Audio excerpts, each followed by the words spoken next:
Hello everyone and welcome to Story Time. I'm Miss Emily. Today we're doing our story time a little bit differently. I'm doing my story time from my house in front of my Christmas tree in my Christmas pajamas. This is our last story time of this year, and then we're going to take a break for a few weeks, and then we'll come back with more story times in January. So this is the last one of the year, and it's very special. So today we're going to read a Christmas story, my favorite Christmas story. Now this one is a little bit long, so your little kids might not be able to listen to the whole thing, but you can try. Today we're going to be reading the classic How the Grinch Stole Christmas by Dr. Seuss.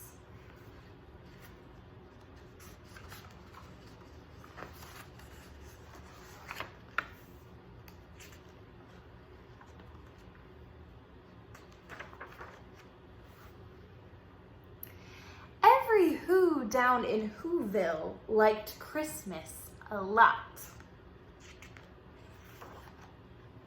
But the Grinch, who lived just north of Whoville, did not.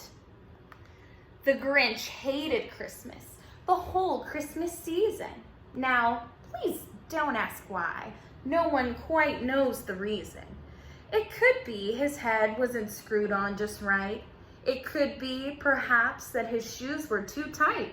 But I think that the most likely reason of all may have been that his heart was 2 sizes too small.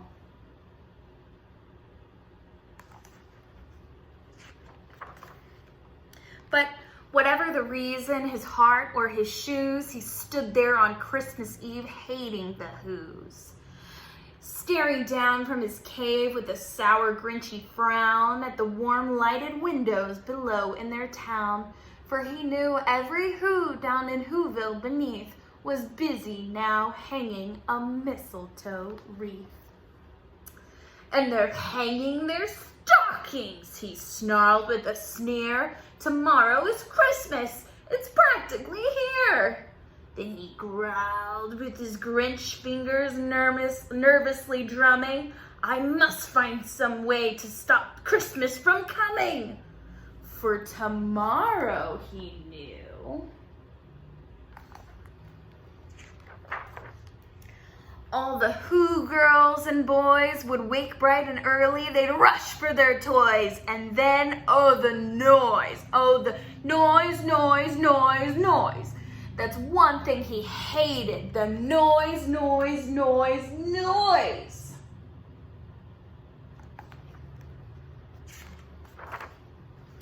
Then the Whos, young and old, would sit down to a feast. And they'd feast, and they'd feast, and they'd feast, feast, feast, feast. They would feast on Who pudding and rare Who roast beast, which was something the Grinch couldn't stand in the least.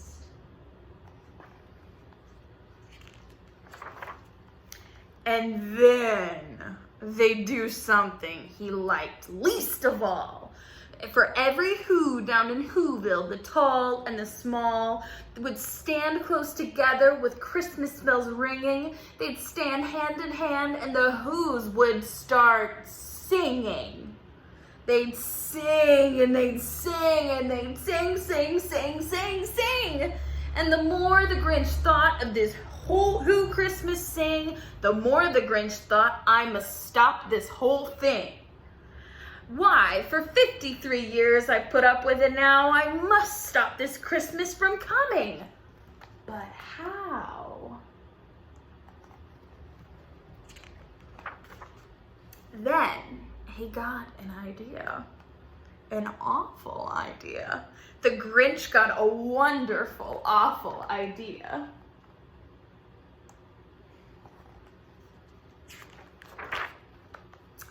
I know just what to do, the Grinch laughed in his throat and made a quick Santa Claus hat and a coat. And he chuckled and clucked, what a great Grinchy trick. With this coat and this hat, I'll look like Saint Nick. All I need is a reindeer, the Grinch looked around, but since reindeer are scarce, there was none to be found. Did that stop the old Grinch? "No," the Grinch simply said. "If I can't find a reindeer, I'll make one instead." So he called his dog Max. Then he took some red thread and he tied a big horn on top of his head.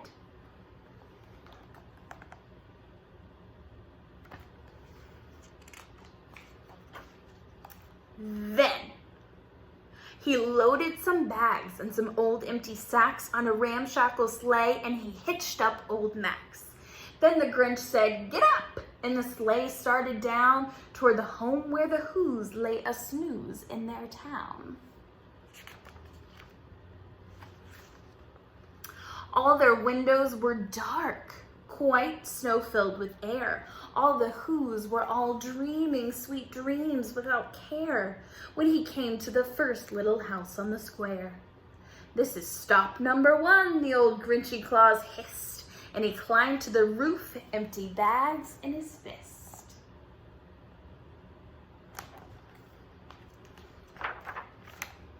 Then he slid down the chimney, a rather tight pinch. But if Santa could do it, then so could the Grinch. He got stuck only once for a moment or two, then he stuck his head out of the fireplace flue, where the little Who stockings all hung in a row. "These stockings," he grinned, "are the first things to go."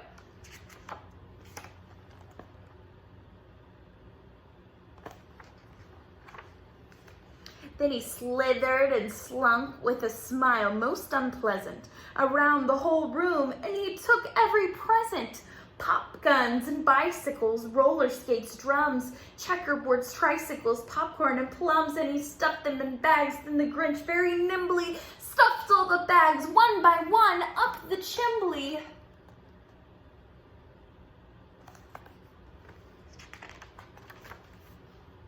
Then he slunk to the icebox.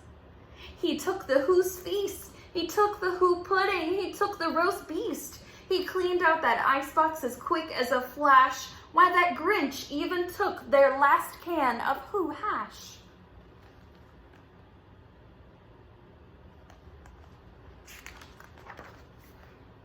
Then he stuffed all the food up the chimney with glee. "And now," grinned the Grinch, "I will stuff up the tree."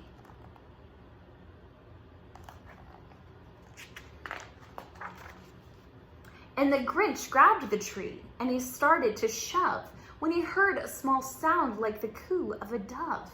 He turned around fast and he saw a small Who, little Cindy Lou who was not more than 2.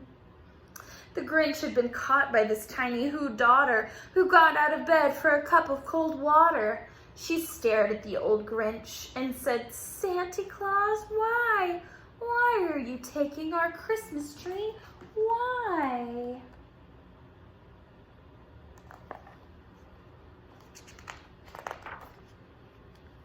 But you know, that old Grinch was so smart and so slick. He thought up a lie and he thought it up quick. "Why, my sweet little tot," the fake Santa Claus lied, "there's a light on this tree that won't light on one side. So I'm taking it home to my workshop, my dear. I'll fix it up there, then I'll bring it back here." And his fib fooled the child. Then he patted her head and he got her a drink and he sent her to bed. And when Cindy Lou Who went to bed with her cup, he went to the chimney and stuffed the tree up.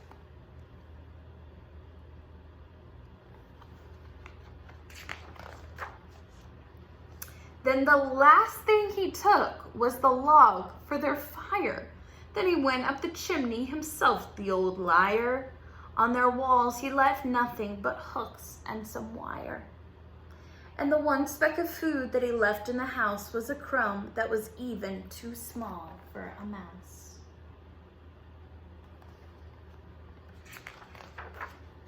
Then he did the same thing to the other Who's houses, leaving crumbs much too small for the other Who's mouses.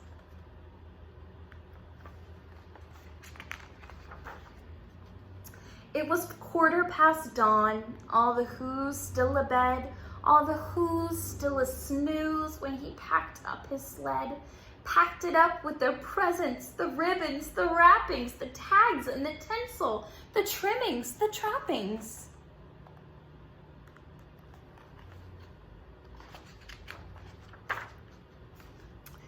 "3,000 feet up on the side of Mount Crumpet, he rode with his load to the tip-top to dump it. Pooh-pooh to the who's," he was grinchiously humming. "Though they're finding out now that no Christmas is coming. They're just waking up. I know just what they'll do. Their mouths will hang open a minute or two. Then the who's down in Whoville will all cry, boo-hoo."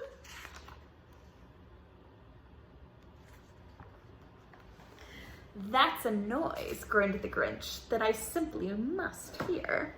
So he paused, and the Grinch put his hand to his ear. And he did hear a sound rising over the snow. It started in low, then it started to grow.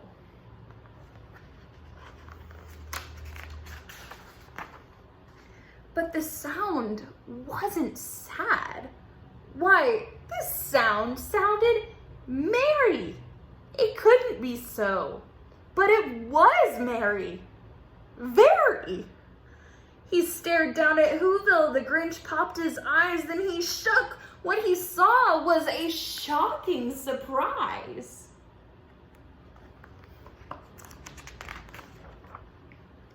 Every who down in Whoville, the tall and the small, was singing without any presents at all. He hadn't stopped Christmas from coming. It came. Somehow or another, it came just the same. And the Grinch, with his Grinch feet ice cold in the snow, stood puzzling and puzzling. How could it be so? It came without ribbons. It came without tags. It came without packages, boxes, or bags. And he puzzled 3 hours till his puzzler was sore. Then the Grinch thought of something he hadn't before. Maybe Christmas, he thought, doesn't come from a store. Maybe Christmas, perhaps, means a little bit more.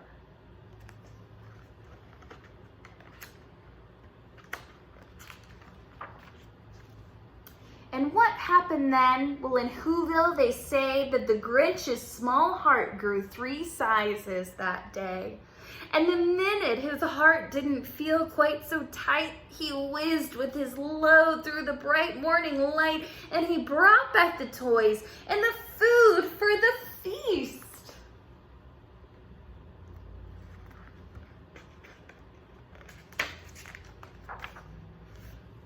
He himself, the Grinch, carved the roast beast. The end. Great job listening, you guys. Okay, if you've picked up your crafts packet, you have crafts to do a couple of different projects. So the first one is this reindeer headband. So it looks like this, and you could be a reindeer. So what you have is you have a headband piece. You've got your 2 antlers, and you have this elastic piece that you'll tie on either side of your headband. And then you have these 2 little sticky squares. They're sticky on both sides, and you'll use them to attach your antlers to the front of your headband. And voila, there you have it. And then your other craft is gonna be however complicated you wanna make it. So what you have is you have some green paper, and you're gonna make a Christmas wreath like this from your handprints. So what I did was I took the green paper and I traced my hand, and then I cut out my handprint I cut out about 8 of my handprints, and then I glued them all together to make this wreath, and then I added a bow. And you don't have anything else in your kit, you just have your green, so it's up to you if you want to find things in your house to glue onto your wreath. So you could use markers to make holly berry, or paints, or you can glue ribbons or bows, or anything you could find outside or left over in your house to make a wreath from your handprint. Okay? Thank you guys so much for joining us for story time. You guys have been such great listeners since we've been doing video story times. I will see you in January. Merry Christmas and happy holidays, and I'll see you later. Bye.